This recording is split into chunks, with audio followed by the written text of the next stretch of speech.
దేవుని వాక్యాన్ని మనం గమనిస్తే, దేవుడు సృష్టిని చేయాలని తలంచుకున్నప్పుడు మొట్టమొదటిగా దేవుడు తలంచినటువంటి తలంపులో పుట్టినటువంటి వాడు తండ్రి.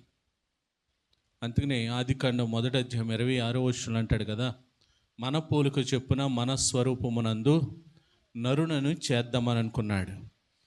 నరుని తయారు చేసిన తర్వాత నరుని గాఢ నిద్రని కలుగజేసి ప్రక్కటి ఎముకలోంచి ఒక ఎముకను చీల్చి తనకి సహకారిగా ఉండుటకు నారిని తయారు చేశాడు.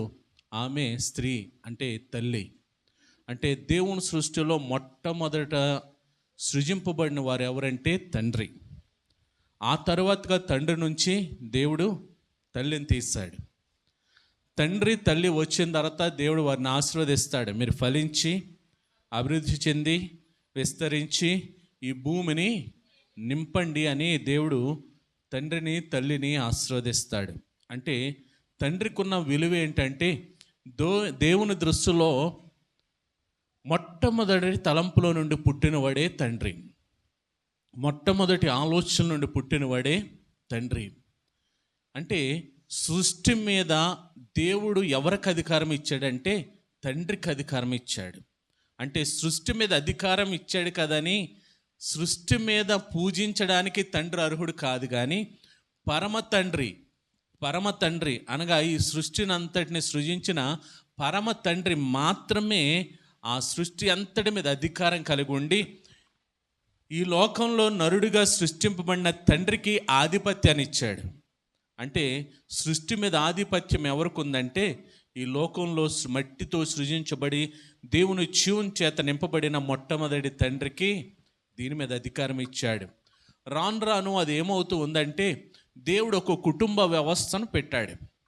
ఆ కుటుంబ వ్యవస్థ పట్ల దేవుడు కలిగి ఉన్న ఉద్దేశములు ఏంటంటే, ఒక కుటుంబం అంటే నరుడు ఒంటరిగా ఉండుట మంచిది కాదని తలంచి ఒక స్త్రీని జతపరిచిన తర్వాత, వారిరువురు కూడా సంపూర్ణత పొందుకున్న తర్వాత వారి గర్భవాస నుండి దేవుడు సంతానాన్ని కలగజేసి వారిని ఒక కుటుంబంగా తయారు చేసి ఆ కుటుంబానికి యజమానికి ఎవరిని ఉంచాడంటే తండ్రినే ఉంచాడు.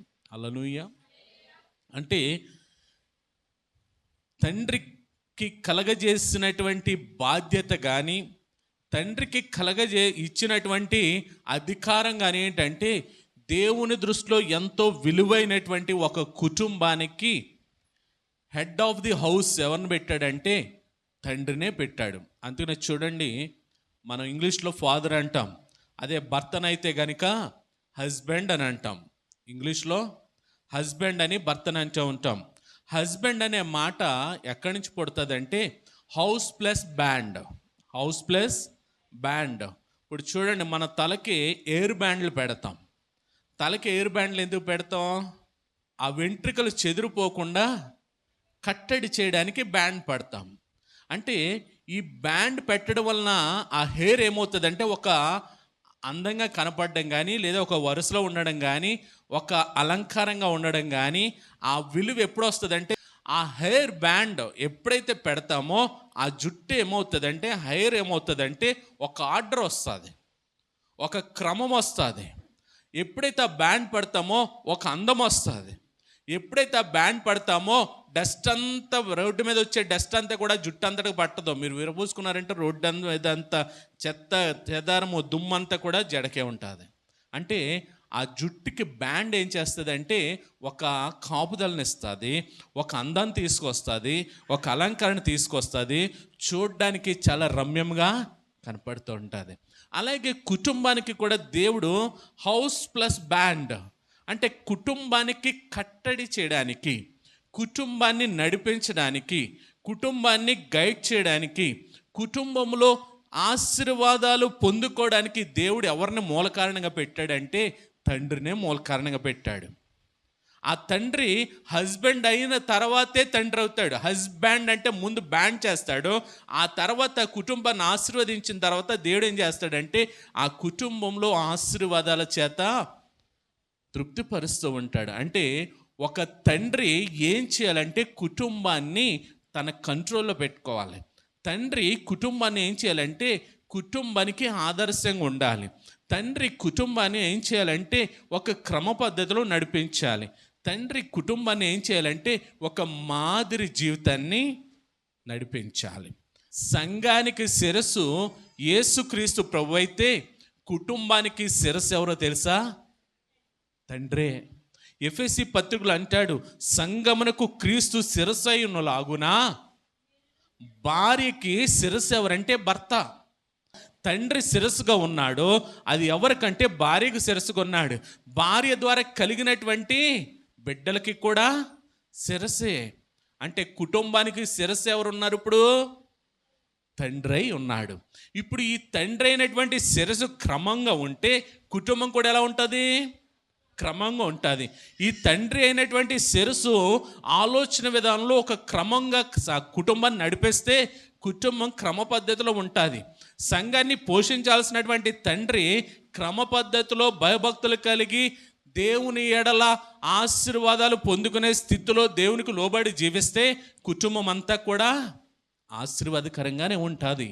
కానీ ఈ రోజున మనం చూస్తున్నాం, సంఘాల్లో ఏమైపోతుందంటే స్త్రీలు ఎక్కువ మంది ఉంటారో తండ్రులు తక్కువ మంది ఉంటారు. అంటే ఇప్పుడు చెప్పండి, తండ్రి దేవునితో కనెక్ట్ అయి ఉన్నాడంటారా? తండ్రి దేవునికి లోబడ్డాడంటారా? తండ్రి దేవుని ఎడల భయభక్తులు కలిగి ఉన్నారంటారా?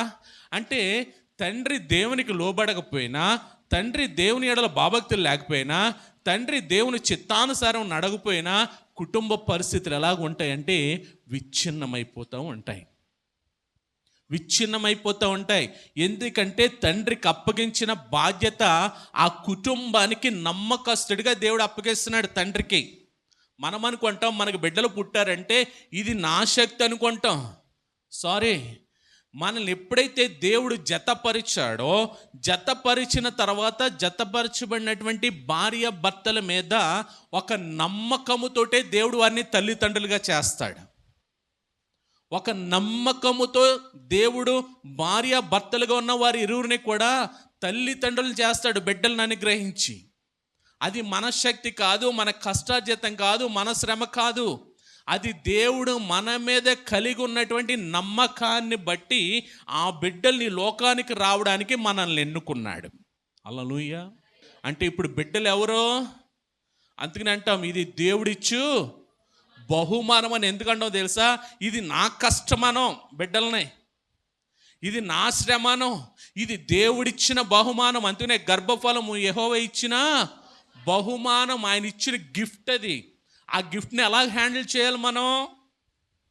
రే నువ్వు సంపాదించుకొచ్చిన రారా, నేను శుభ్రంగా ఇంట్లో తినేసి తాగేసి ఉంటాను. దేవుడు అంతకే ఇవ్వలేదు బహుమానం మనకి. దేవుడు ఆ బహుమానం ఎడలో ఒక విలువ కలిగి ఉన్నాడు. దేవుడు ఆ బహుమానాల ఎడల ఒక ప్రణాళికను కలిగి ఉన్నాడు. ఆ ప్రణాళిక ఏదో తెలుసుకుని ఆ ప్రణాళిక ప్రకారం మనం వాళ్ళని జీవించేటట్టుగా మనం మాదిరికరంగా ఉంటే దేవునికి మహిమ అంట కుటుంబము. హల్లెలూయా. ఈ రోజున మనం ఏం చేస్తున్నాం తెలుసా? హస్బాండ్ కుటుంబాన్ని కట్టడి చేయాల్సినటువంటి తండ్రులు దేవునికి దూరంగా ఉంచున్నారు. 128వ సంకీర్తనలు అంటాడు, యెహోవా యందు భయభక్తులు గలవాడు ఇలాగూ ఆశీర్వదించబడును, నిత్యముగా నీ చేతుల కష్టార్జితమును నీవు అనుభవిస్తూ. ఎవరి గురించి రాస్తున్నాడు? ఆ స్టార్టింగ్ వర్డ్ ఎవరి గురించి రాస్తున్నాడు? ఒక హౌస్కి హెడ్ అయినటువంటి తండ్రిని గురించే రాస్తున్నాడు. హౌస్కి హెడ్ అయినటువంటి తండ్రిని గురించే, కుటుంబానికి శిరస్సు అయినటువంటి తండ్రిని గురించే మాట్లాడుతున్నాడు. ఏమని మాట్లాడుతున్నాడంటే యెహోవా యందు భయభక్తులు గలవాడు. ఆ గలవాడు దగ్గర తండ్రి అని పెట్టండి.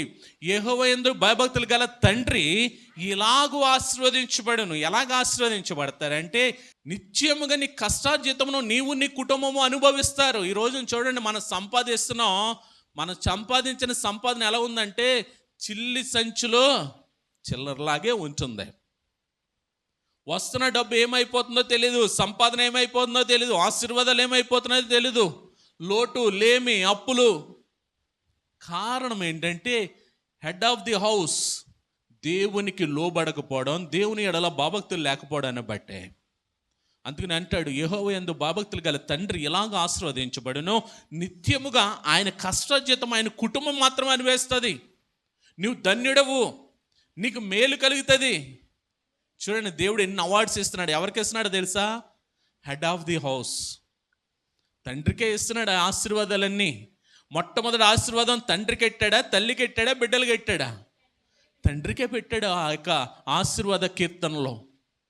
ఆ తర్వాత అంటాడు, నీ భార్య ఫలించు ద్రాక్షావళి అంటది. ఎప్పుడు ఉంటుందో తెలుసా? ఫలించు ద్రాక్షావళిగా. భార్య చర్చికి వెళ్తేనే, భార్య ప్రార్థన చేస్తేనే కాదు, నీవు భయభక్తులు కలిగి దేవునికి లోబడి దేవుడు అప్పగించినటువంటి బాధ్యతను క్రమంగా నెరవేరిస్తే నీతో పాటు నీ భార్య ఫలించే ద్రాక్షవల్లిగా ఉంటుంది.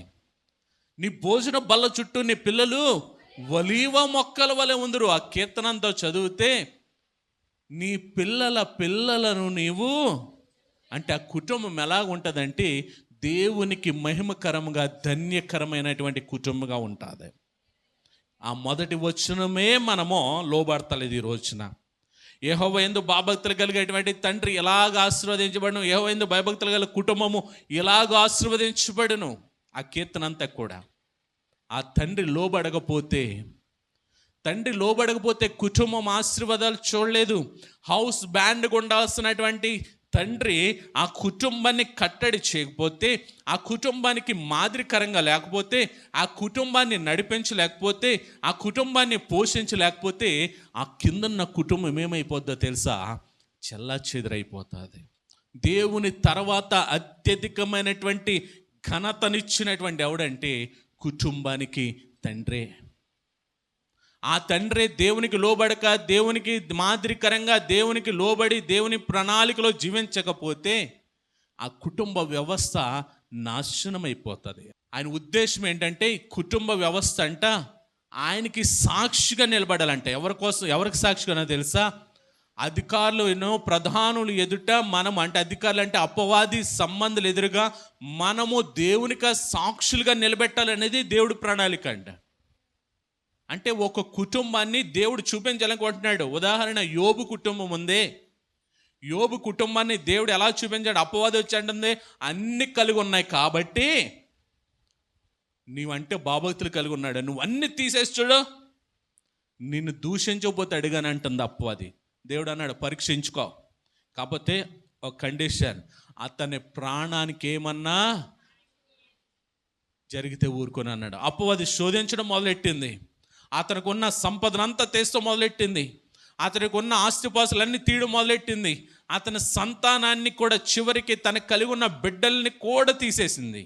అయినప్పటికీ యోబు అంటాడు, నేను భూమి మీదకి ఎలాగొచ్చానో అలాగే వెళతాను. అవసరమైతే ఒంటి నిండా గాయాలు, ఒంటి నిండా కురుపులు, భయంకరమైనటువంటి స్థితులు కూడా యోబు దేవుని విడిచిపెట్టేవాడిగా కనపడతలేదు.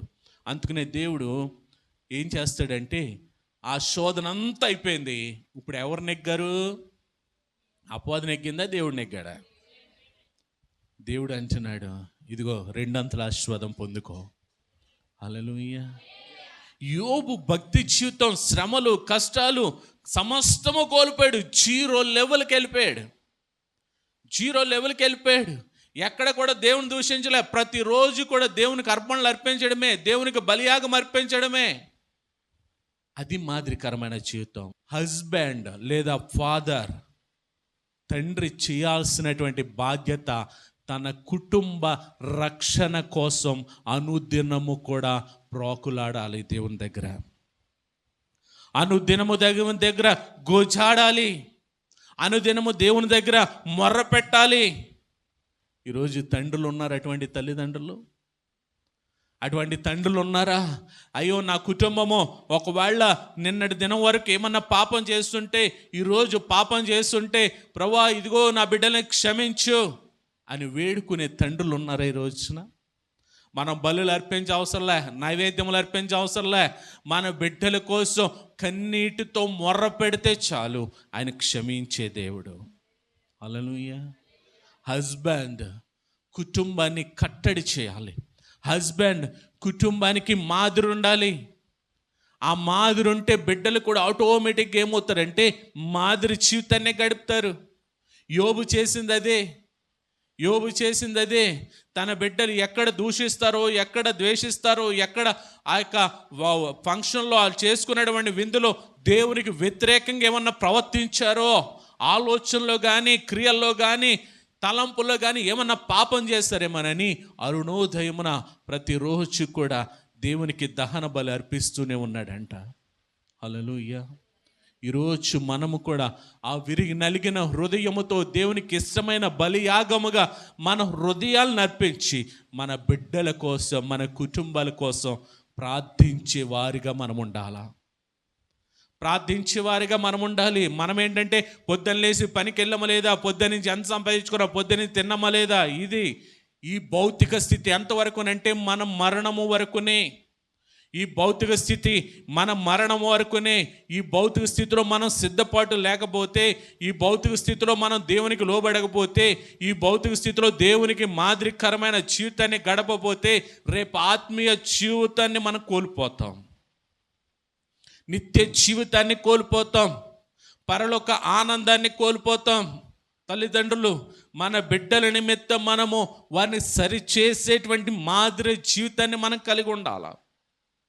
మన బిడ్డలను దేవుని సన్నిధి వైపు నడిపించేటువంటి ఆ యొక్క మాదిరి జీవితాన్ని మనం ఎప్పుడైతే కలిగి ఉంటామో మన బిడ్డలు కూడా దేవుని వైపు లోబడి దేవుని ఎడల భయభక్తులతో జీవిస్తారు. ఈ జీవితం మన సుఖ సంతోషాలతో ఆనందంతో గడపడానికి కాదు.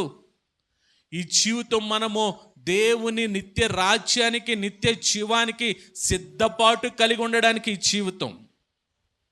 మన భూమి మీద బ్రతికేటువంటి దినాలు ఆ రాజ్యములో మన శాశ్వత జీవితం గడపడానికి సిద్ధపాటు దినాలు.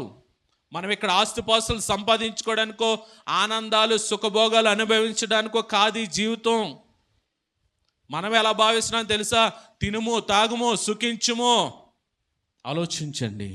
యోబు తన కుటుంబాన్ని బట్టి ప్రతిరోజు కూడా దేవునికి లోబడుతూ తన కుటుంబం ఎక్కడ పాపం చేస్తుందో, ఎక్కడ దేవునికి వ్యతిరేకంగా నడుచుకుంటుందో అని దహన బలిగానంట అర్పించి వారి కుటుంబ నిమిత్తం పవిత్రపరుచుకుంటున్నాడంట. ఈరోజు మనం చేయాల్సిన పని అదే. ప్రార్థన చేసేస్తున్నామండి, మేము ఎంత ప్రార్థన చేసిన వాళ్ళు మాట ఏంటలేదు. మన మాదిరి లేకపోతే ప్రార్థన అందరం చేస్తాం, అరగంట చేయొచ్చు, గంట చేయొచ్చు. ఆ ప్రార్థన తర్వాత మాదిరి జీవితం, ఆ ప్రార్థన తర్వాత మన బిడ్డలకి మాదిరిగా ఉండాల్సినటువంటి బ్రతుకు, అది సరి లేకుండా మనం ఎన్ని ప్రార్థనలు చేసినా, ఎన్ని ఉపవాసాలు చేసినా ఫలితం శూన్యం. అది యోబు అలా చేశాడు. కాబట్టి యోబు ఆ రీతిగా దేవునికి విజ్ఞాపన చేసేవాడుగా ఉన్నాడు. కాబట్టి యోబు తన కుటుంబాన్ని బట్టి బలులు అర్పించేవాడుగా ఉన్నాడు. కాబట్టి శోధనలు వచ్చినాయి, శ్రమలు వచ్చినాయి, కష్టాలు వచ్చినాయి, అనారోగ్యాలు వచ్చినాయి. ఆఖరికి ఎందుకు నీ బ్రతుకు చచ్చిపో అన్నది భార్యే. అయినప్పటికీ నీ దేవుల్లో నిలబడ్డాడు, ఆ పరీక్షలు నెగ్గాడు. దేవుడు రెండంతలుగా ఆయనను ఆశీర్వదించాడు. ఈరోజు మన భక్తి జీవితమే మనకి ప్రామాణికం. మనం ఎంత సంపాదించామో అది కాదు దేవుని ఎదుట ప్రామాణికం. మనం ఎంతసేపు ఆరోగ్యంగా ఉన్నామో అది కాదు దేవునికి ప్రామాణికం. మనం ఎంతసేపు దేవుని సహవాసంలో ఉన్నామో అదే మన జీవితానికి ప్రామాణికం. అది ఈరోజు తండ్రిగా, తల్లిగా మనం చేయాల్సిన పని మన కుటుంబాన్ని మనం కట్టుకోవాలి, మన కుటుంబాన్ని పరిశీలించుకోవాలి, మన కుటుంబాన్ని గమనించుకుంటూ ఉండాలి. మన కుటుంబంలో పరిస్థితులు ఎలాగ ఉంటున్నాయో మనం చూసుకుంటూ ఉండాలి. ఈరోజు అదే లోపించింది కుటుంబాల్లో. తల్లిదండ్రులకు ఉన్నారు, వాళ్ళకి పెట్టేస్తే చాలు, వాళ్ళకి పెట్టేస్తే చాలు, 3 పూట్ల వాళ్ళకి పెట్టేస్తే వాళ్ళు ఎలాగున్నా మాకు పర్వాలేదు. అక్కడే ఈ ప్రస్తుతం మనమున్న దినాలు చాలా భయంకరమైన దినాలు. ఒకరిని బట్టి ఒకరు పాడైపోతున్నటువంటి దినాలు. కుటుంబాన్ని బట్టి మనం పరిశీలించుకోకపోతే ఎక్కడికి వెళ్తున్నావు, ఏం చేస్తున్నావు, ఎలా ఉంటున్నావు, ఇది గమనించుకోకపోతే కుటుంబాలు చిన్న భిన్నమైపోతాయి. యోబు తన బిడ్డలను పిలుచుకునేవాడు. యోబు ఒక్కడే బలి ఇచ్చేలా, యోబు ఒక్కడే దహన బలిని ఇచ్చేలా, రండి దేవుని సన్నిధికి వెళ్దాం రండి. దేవుని సన్నిధిలో మనం చేసిన పాపాలను బట్టి, మనం చేసిన తప్పుదాలను బట్టి బలి అర్పణ చేద్దాం. సూర్యోదయమున అరుణోదయమున లేపేవాడంట. ఈరోజు ఆదివారం లెగు, మందిరానికి టైం అయింది. ఈరోజు లెగు, ఆదివారం దేవుని సన్నిధికి వెళ్ళాలి. ముందెళ్ళి యవనస్తులారా మీరు సిద్ధపరచండి అని ఎంతమంది తల్లిదండ్రులు మీ బిడ్డలను పంపిస్తున్నారు చెప్పండి? మందిరాన్ని శుభ్రపరచండి, మందిరాన్ని సిద్ధపరచండి, మందిరాన్ని మన ఆరాధనకు అనువుగా మార్చండి అని మీ యవనస్తులు ఎంతమందిని పంపిస్తున్నారు? ఆడు పడుకుని మనం మందిరానికి మనం రెడీ అయిపోయి మందిరానికి బైబిల్ పట్టుకుని వచ్చినప్పుడు రే లెగరా రారా ప్రార్థనకి అప్పుడు లేపుతున్నాం మనం. కానీ యోబు అరుణోదయమున వారందరిని పిలిచేవాడంట.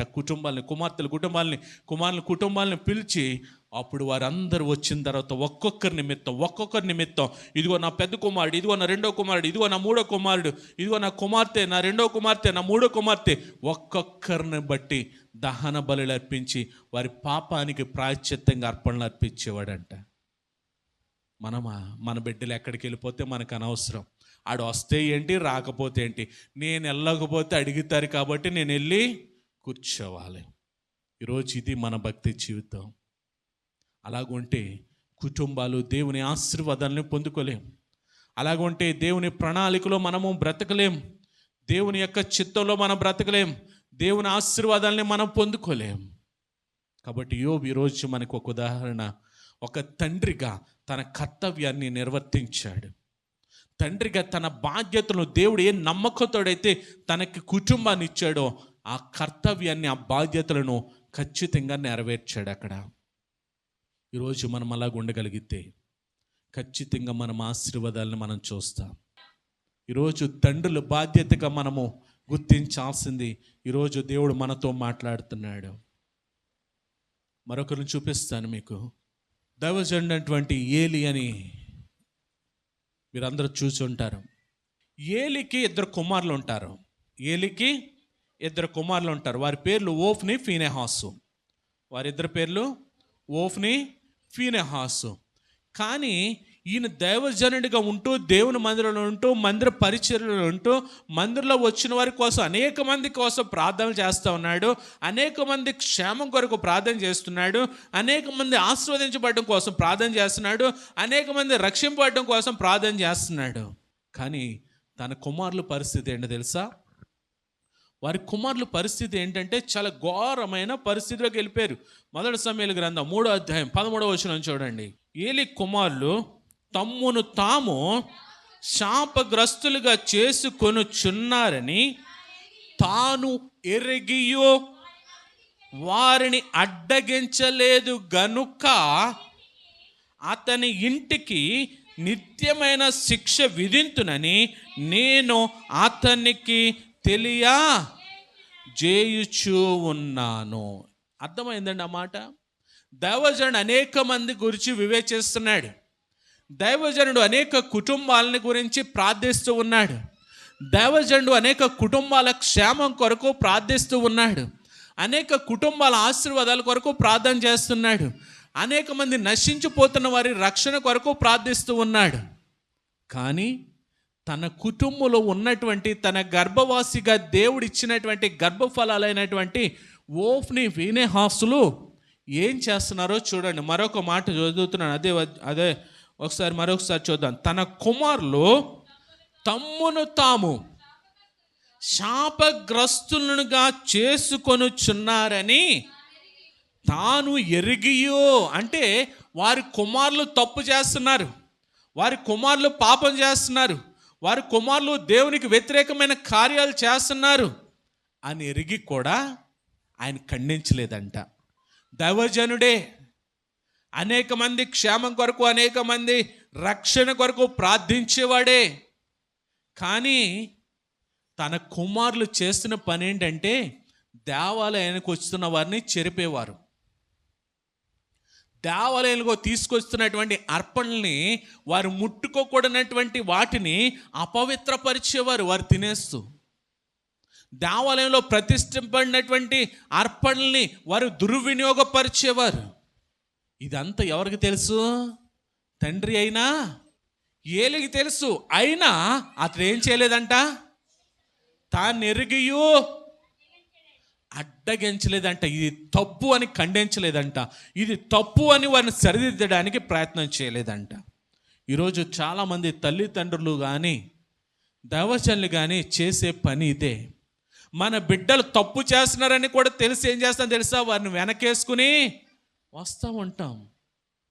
ఒక్కసారి వారు తప్పు చేస్తున్నప్పుడు వారిని ఖండించకపోతే నా తల్లిదండ్రులు నన్ను ఏమనట్లేదు కదా అని అనుకుంటాం. చాలాసార్లు మేము గద్దిస్తూ ఉంటాం. మీరు బాధపడినా నో ప్రాబ్లం. ఎందుకో తెలుసా? మీరు గద్దించక మేమో గద్దించక ఏమవుతారు? ఆత్మీయ జీవితంలో నడిపించి ప్రభు రాకడలో నిత్య రాజ్యానికి సాక్షిగా వారిని నిమిత్తం పలకాల్సినటువంటి మేము కూడా ఖండించలేదనుకోండి మీ ఆత్మీయ జీవితాలని, మీరు తప్పిపోతే ప్రభు దుఃఖిస్తాడు. మనం ప్రేమతో అనుకోవచ్చు, నా బిడ్డ తప్పు చేయడండి, చేసాడని తెలిసినా కూడా మనం చాలాసార్లు దాన్ని కవర్ చేస్తూ ఉంటాం. ఒకవేళ తప్పు చేసినా చేశాడు, ఏంటి నీకేంటి అని అంటూ ఉంటాం. ఇక్కడ ఏలి అదే చేశాడు. తన కొడుకులు శాపాన్ని తెచ్చుకుంటున్నారు. తన కొడుకులు శాపాన్ని తెచ్చుకుంటున్నాడని ఎరిగి కూడా, దేవునికి వ్యతిరేకమైన పనులు చేస్తున్నారని ఎరిగి కూడా, దేవుని దూషిస్తున్నారు, దేవునికి అవమానకరంగా బ్రతుకుతున్నారని, దేవుని సన్నిధికి దూరంగా ఉంటున్నారని ఎరిగి కూడా అతను ఖండించలేదంట. తండ్రి ఎటువంటి వాడు? దైవజనుడు, భక్తిపరుడు, నీతిపరుడు, అనేక మందికి రక్షణ కొరకు ప్రార్థించేవాడు, అనేక మంది క్షేమం కొరకు ప్రార్థించేవాడు. ఇప్పుడు తన కుమారులు చేసినటువంటి తప్పిదం ఎవరికి వచ్చింది? శిక్ష ఎవరికి వచ్చింది? తన ఇంటి వారందరికీ కూడా శిక్ష వస్తుంది. దేవుని ఎడల భయభక్తులు లేకపోతే, దేవునిని నిర్లక్ష్యపరిస్తే, దేవుని సన్నిధిలో రావడానికి ఆసక్తి చూపలేకపోతే, దేవుని సన్నిధే కదా అని అలక్ష్యము చేస్తే, మనతో పాటు మన కుటుంబం అంతటికి కూడా అది ప్రాప్తిస్తుంది. కాబట్టి మనము ఏ రీతిగా ఉండాలో చూడండి. తల్లిదండ్రులు ఖచ్చితంగా కుటుంబాలతో సమయాన్ని కేటాయించాలి. కుటుంబాలకి సమయాన్ని కేటాయించాలి. ఈరోజు ఎవరి పనులు వాళ్ళు, నలుగురు కూర్చోండం అంటే నలుగురు 4 ఫోన్లతో కూర్చోండం, కానీ నలుగురు మాట్లాడలేకపోతున్నాం. పోనీ మన తల్లి తండ్రి పిల్లలు కూర్చున్నారంటే తల్లి తండ్రి ఫోన్లు పెట్టుకుని ఉంటున్నారు, కానీ పిల్లలతో మాట్లాడలేకపోతున్నారు. ఒకప్పటి ప్రేమలు ఈ రోజు లేకపోవడానికి కారణం ఫోన్లే. మనం ఫోన్లు తీసుకున్నప్పుడు వాళ్ళు ఫోన్లు తీసుకుంటారు. నలుగురు ఒక చోట ఉన్నప్పుడు ఫోన్లు పక్కెట్టి కొద్దిసేపు ప్రేమగా మాట్లాడుకుందాం. తల్లిదండ్రులు దగ్గర నుండి బిడ్డలు ఆశించేది అదే. ఒక ఫోన్ పెట్టుకుని ఒక గదిలోకి వెళ్ళిపోతున్నారు. భోజనాలు చేసినప్పుడు ఆ సహవాసాలు ఉండట్లేదు, లేదా కామన్గా కూర్చుని కొద్దిసేపు మాట్లాడుకోవడం లేదు. తల్లిదండ్రులు సమస్యలు పిల్లలకు తెలియట్లేదు, పిల్లల సమస్యలు తల్లిదండ్రులకు తెలియట్లేదు. కానీ మన బిడ్డలు ఏం చేస్తున్నారనేది యోబు ఎలాగైతే గమనించుకుంటూ వచ్చాడో, యోబు ఎలాగైతే పరిశీలించుకొని ఒకవేళ పాపం చేశారేమో క్షమాపణ కోరదామని దేవుని సన్నిధిలో ప్రార్థించాడో, అనునిత్యము కూడా మన పిల్లలతో మనం సహవాసం చేస్తూ, వారి అవసరాలు ఏంటో ఎరుగుతూ, ఒకవేళ ఏదైనా తప్పు చేస్తే గద్దిస్తూ, దాన్ని సరిచేస్తూ, క్రమ పద్ధతిలో నడిపిస్తూ, దేవుని సన్నిధిలో కొనసాగేవారిగా మన బిడ్డలు పెంచడానికి తల్లిదండ్రులుగా మన బాధ్యతలు తీసుకోవాలని కోరుకుంటూ, మన బిడ్డల పట్ల దేవుడు మనకిచ్చినటువంటి ఆ నమ్మకత్వాన్ని దేవుని ఎదుట మనం చూపిద్దాం. వారి ఎడల బాధ్యత కలిగి ఉందాం. అట్టి స్థితిలో మనమందరం ఉండడానికి ప్రయత్నిద్దాం. అట్టి కృప పరిశుద్ధాత్మ దేవుడు మనందరికీ దయచేయునుగాక. ప్రార్థన చేద్దాం. ప్రేమగల తండ్రి, కృపగలిగిన దేవా, ప్రభు తండ్రిగా తల్లిగా కుటుంబం ఎడల భారం కలిగి ఉండడానికి, అనుదినము మొరపెట్టడానికి, కుటుంబం ఎడల బాధ్యతాయుతంగా కుటుంబాన్ని నడిపించేవారుగా, కుటుంబాన్ని కేర్ తీసుకునే కుటుంబంగా, వారి నడవడికను పరిశీలించేదిగా, వారు ఎల్లప్పుడూ సన్నిధిలో ఉండడానికి ప్రోత్సహించేవారిగా, వారి ఎల్లప్పుడూ భయభక్తులో జీవించడానికి, వారికి మాదిరికరమైన జీవితం మేము కలిగి ఉండడానికి నీ కృప మా అందరికీ నీ చూపించి మీరే మహిమను పొందమని, మా జీవితాన్ని సరిచేసుకుని మా కుటుంబాలు నీ సన్నిధిలో మాదిరికరమైన కుటుంబాలుగా, అనేక మందికి సాక్షార్థమైన కుటుంబాలుగా మా క్రైస్తవ కుటుంబాలు ఉండడానికి నీ సహాయమును దయచేయమని యేసు నామములో ప్రార్థిస్తున్నాం తండ్రి. ఆమేన్.